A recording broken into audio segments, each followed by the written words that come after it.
Alright, we're back in this diesel Chevy, whatever it was. I can't even remember what video this is now. But remember before, you have to see the first video to understand what's going on here. Otherwise, you'll be lost. So, in my previous videos, I didn't even hook up pressures, I don't think. I don't remember. I was only looking at temperatures. So, if you look at the 41 degrees right there, the 40 and 42, that is my suction line and liquid line temperature, but I use the liquid line temperature sensor to put on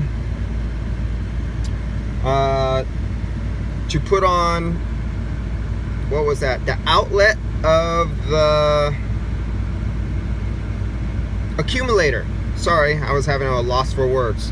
So I think the 41 degrees is the outlet suction line of the evaporator. The 42 degrees, let's see if I have that right, that's yeah, the liquid line, is the outlet of the accumulator.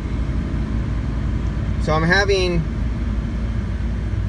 through the accumulator, roughly 2 degrees of superheat from out of the evaporator into the accumulator and then out of the accumulator.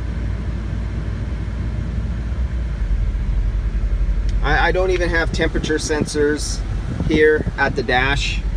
I just could tell you it's hella cold. It's hurting my arm.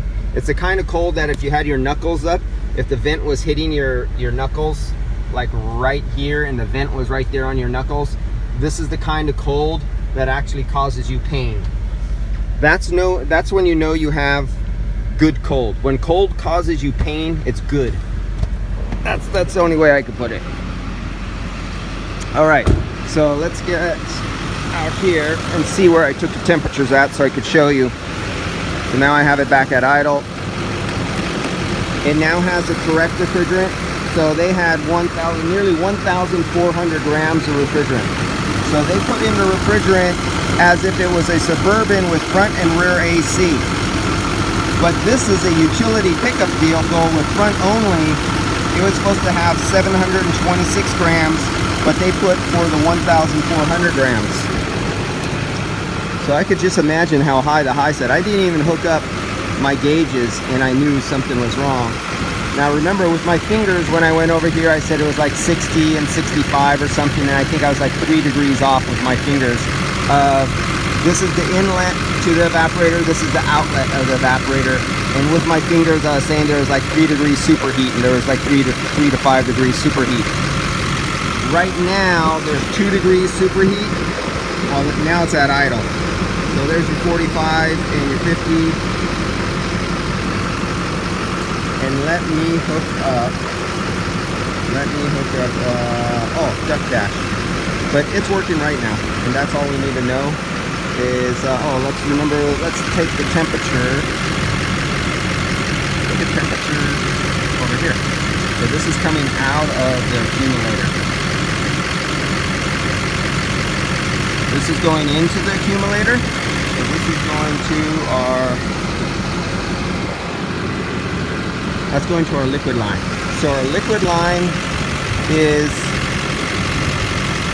coming out of the evaporator, going into the accumulator. So coming out of the evaporator, going into the accumulator, we're 49 degrees.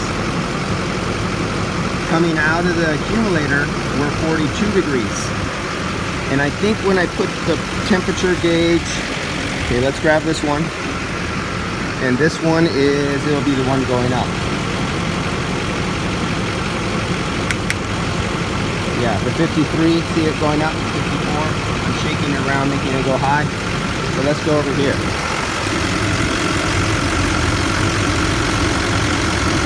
There we go.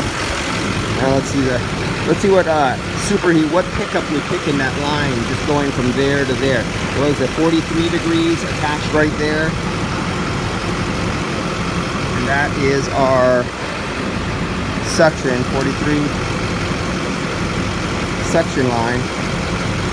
It's about the same there. So we haven't really lost anything from there to there because it's actually not metal line, it's rubber. The only piece of metal is here. From here over to there is rubber, so you don't lose much heat through rubber as you do metal. But okay, that is the compressor discharge. Let's see what the compressor discharge is now. So now that we have a couple 100 grams less. So where it says suction line, I hooked it up to the compressor discharge. Right here. That's going into the condenser.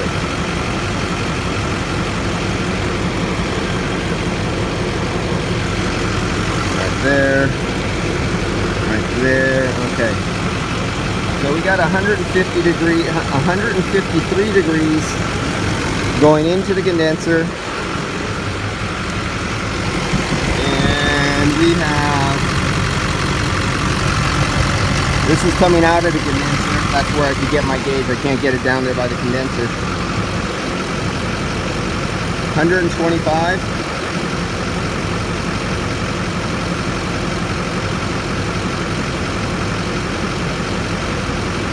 So we have 25, 6, 7, about 28 degrees drop across the condenser. Alright guys, this is my last automotive one for today. And oh yeah, by the way, this is the owner's truck of this business. And the owner of this truck just last year bought a brand new R134 machine, you know, one of those $5,000–6,000 fancy machines. And why am I here doing this? Alright, I'll see you guys. Right next, across through this door over here, there's a $5,000 or $6,000 brand new machine that does R134. But I'm here working on the owner of that machine's car. See you guys. Bye.